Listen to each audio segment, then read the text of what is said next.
Hexagram number 51.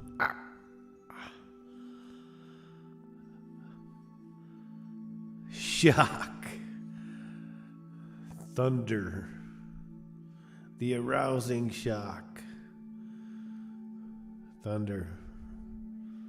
Despite the rumblings of shock, we should keep our attitude neutral and disengaged. Shock means thinking about or being subjected to unsettling events. Receiving this hexagram refers to the way we react to those events. Shock may occur when a person gets fired, loses his license to drive, has a car accident, or wins the lottery. It occurs when we encounter the prospect of long-term changes in our life, such as a divorce, the death of someone close, or the sudden perception of growing old. We see that such changes have placed on us a new set of limits that deprive or penalize us. The sense of being projected by events into a drastically different set of circumstances is what this hexagram calls fate. The primary message of this hexagram is shock is good. Receiving it reminds us that if we keep our mind open, disturbing events can be constructive of good. Instead of reacting blindly to shock, we adjust our attitude to accepting, even greeting the challenge imposed by the new circumstance. In all instances in which our attitude is jolted, even to the slightest degree, we are counseled to retain our inner balance.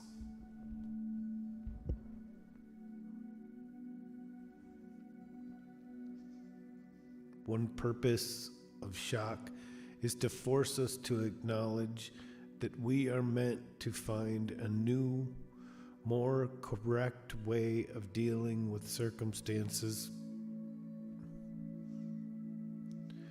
We are meant to find the answer that harmonizes with the overall good. Finding this answer often requires that we undergo spiritual development. If we disregard this imperative and continue in old ways of reacting, we are subjected to repeated shock.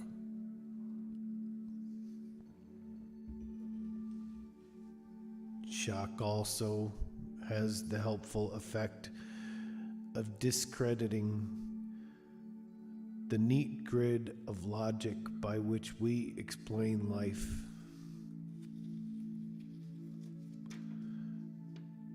And phenomena.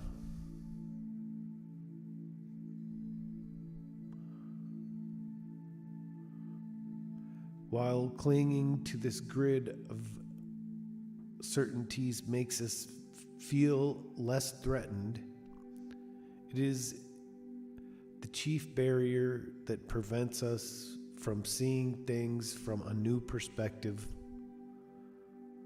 Shock and adversity are often the only circumstances that make us re-examine the ideas on that grid. since the ego self-image derives its power and sense of reality from this grid. Having the grid momentarily discredited deprives the ego of its basis for existence. During this brief time, our true self, superior man, learns that it is able to get along without relying on the defenses and stratagems of the ego.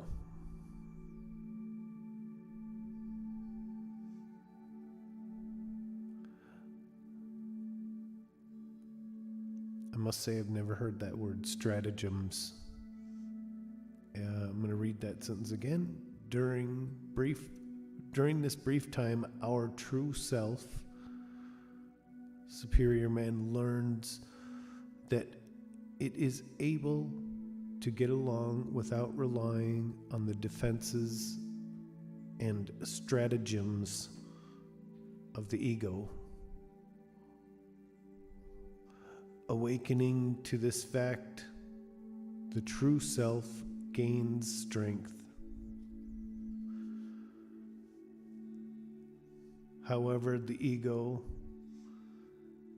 and the old ideas with which it is associated have only momentarily lost credibility.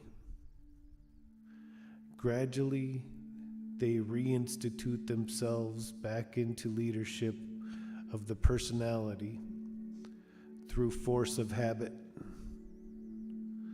The shock process must be repeated until the ego and old ideas finally lose credibility. In this process, the real self gains enough strength to keep the ego separated and in check.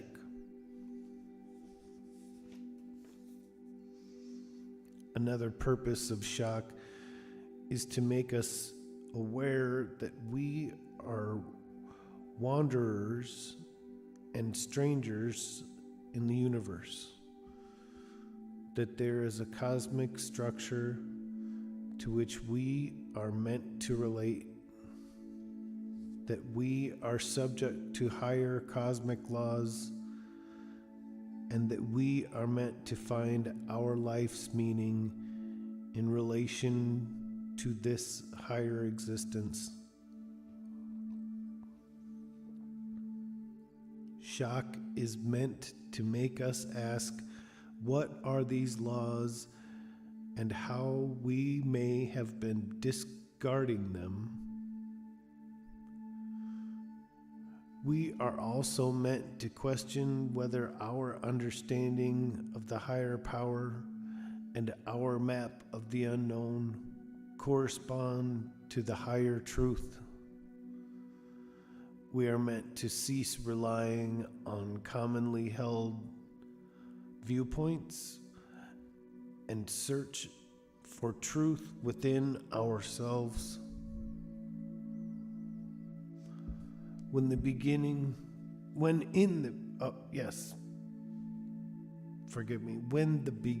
student of the I Ching receives this hexagram,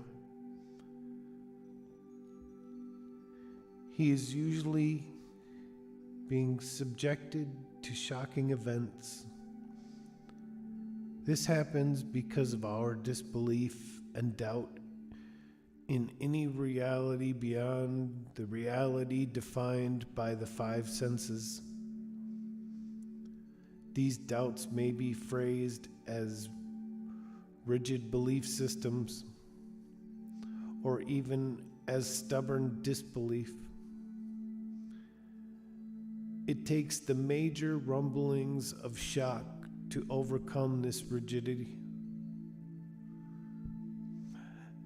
As we become more receptive and our doubts and hesitations regarding the unknown lose power. The degree of shock needed to make us think lessens until merely receiving the hexagram has the necessary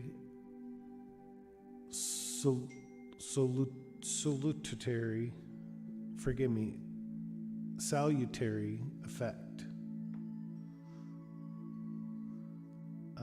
We'll read that sentence again.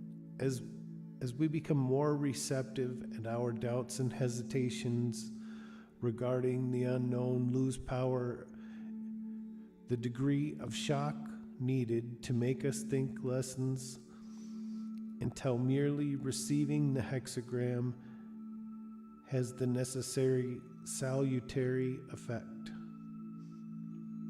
Then receiving it merely reminds us that we are in danger of falling back into old patterns of doubt and to correct the situation promptly.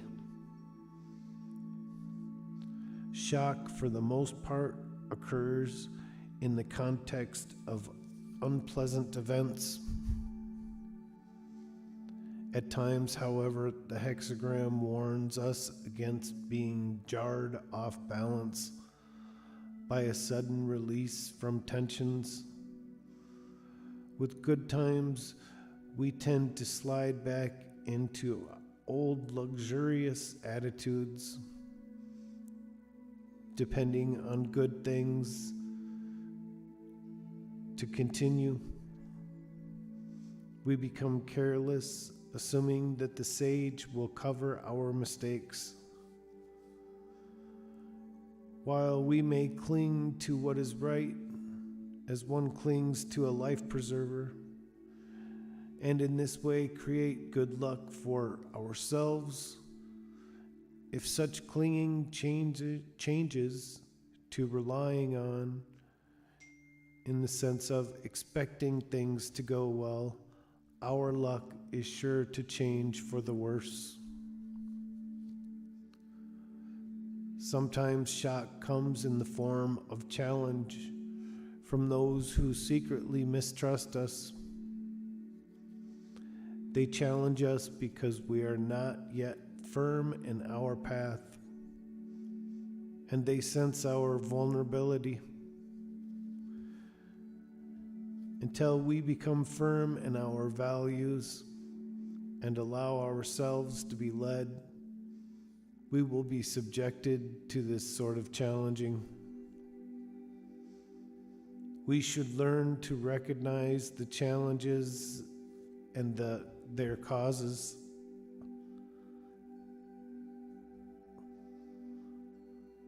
Once we cease wavering, doubting, and sense of inner truth, all challenges will end.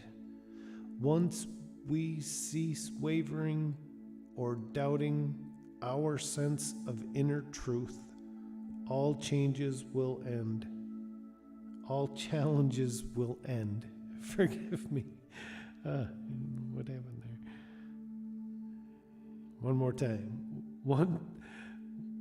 Once we cease wavering or doubting our sense of inner truth, all challenges will end. We may observe a pattern of reaction, then become infected with doubt.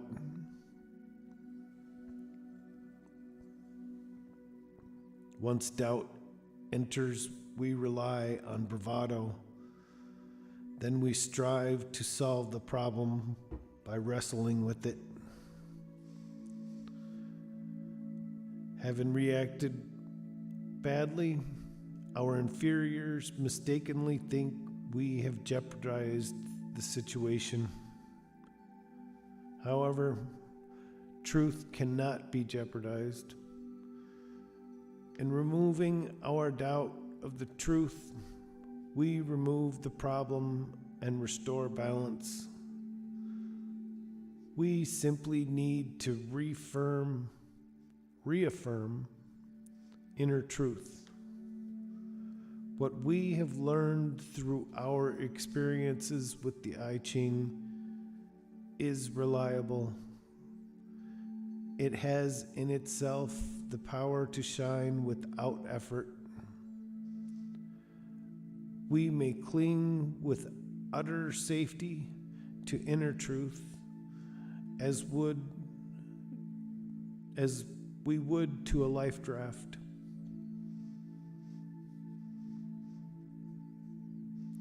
Shock, on the whole, is meant to make us recognize our natural limitations. Until we do, the situation retains a vice-like quality. The cosmic hammer pounds at our consciousness until we wake up to the inner realities. It is as if the obdurate external situation exists to make us develop ourselves. When our awareness is such that we see the hand of the higher power in every situation and its purpose as constructive, the repetitive shocks end. Allowing ourselves to be led, we find it easy and safe route around every difficulty. Allowing ourselves to be led, we find the easy and safe route around every difficulty. The way of the I Ching is the easy way. The easy, the ultimate development of character is expressed thus: when the thunder spreads terror 100 miles around, we remain so composed that the sacrificial rite is not interrupted.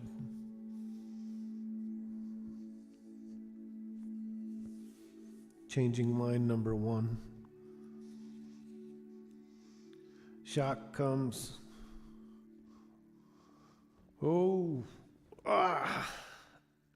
Good fortune. What seems to be a bad fate will eventually be seen as the only way we could have grown, and the only way things yet to come can happen.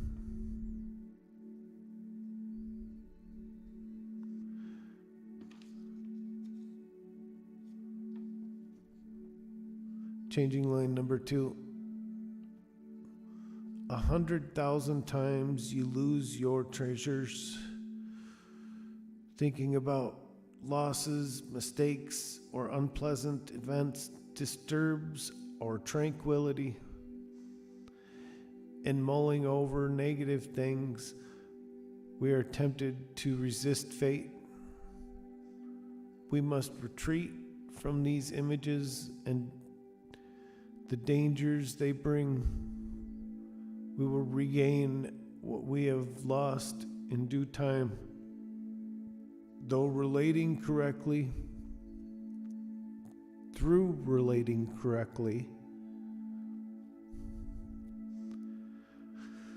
we need to redefine the situation not as bad, but as exactly what is needed for our learning progress.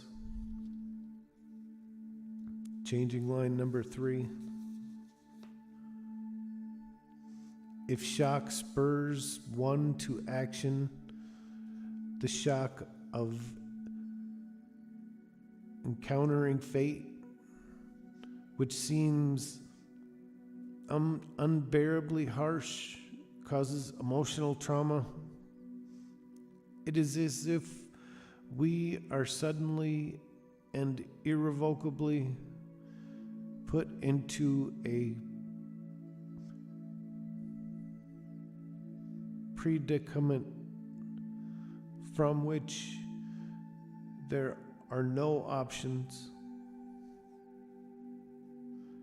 This negativism, however, means that we are still under the effects of shock. If we can withdraw from all negative views, we will see that there are workable and correct ways out of the problem. We need to be open-minded to allow the options to become visible. This requires that we keep still within. We steadfastly refuse to listen to our clamoring inferiors or to look at the negative images they press on, or to look at the negative images they press on us. Changing line number 4. Shock is mirrored.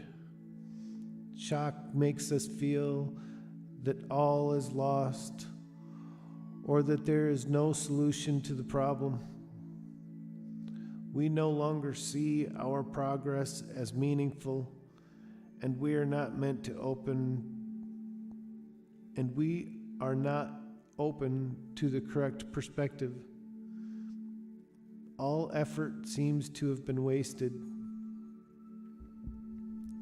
This reaction is simply the effect of shock, or the way our childish ego sees the situation.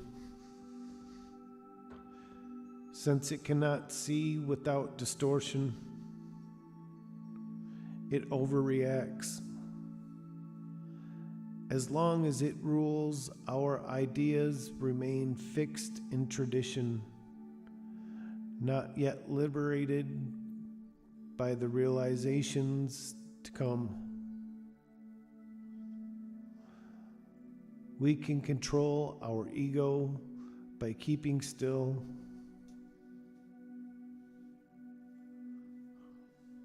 as in Hexagram number 52. Talking about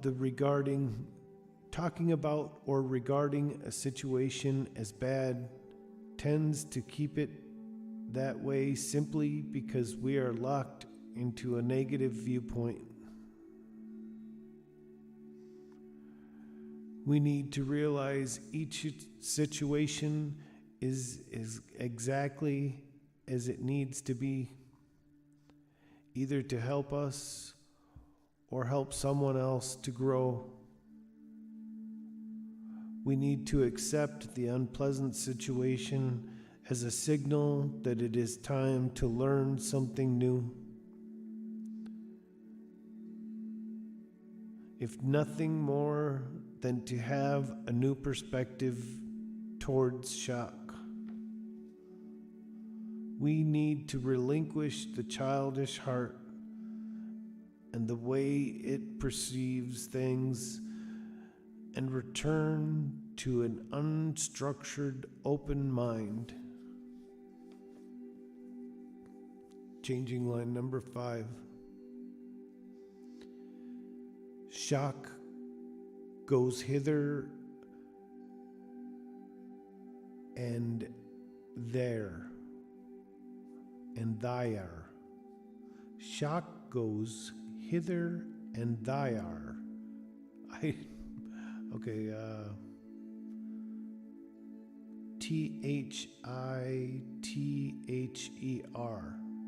Thither. But making, again, changing line number 5. Shock goes hither and thither, but nothing is lost. Many events occur that seem unrelated and meaningless. We must stay disengaged and try to do what is right. What we need to know will be revealed. Everything is for the best. Changing line number 6.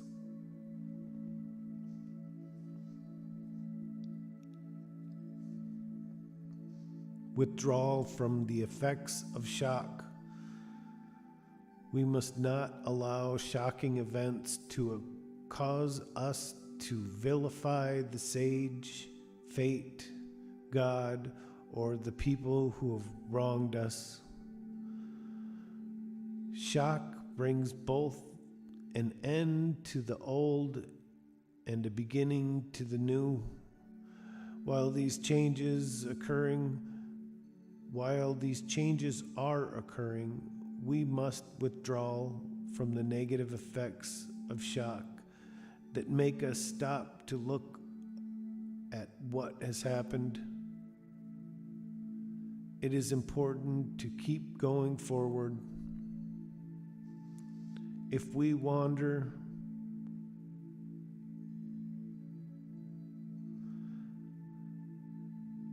if we wonder how to relate to bad or good events, the answer is do not take hold of the problem or get involved in its particulars. To regain clarity and understand the shock, it is necessary to cease looking at the problem. This ends Hexagram 51.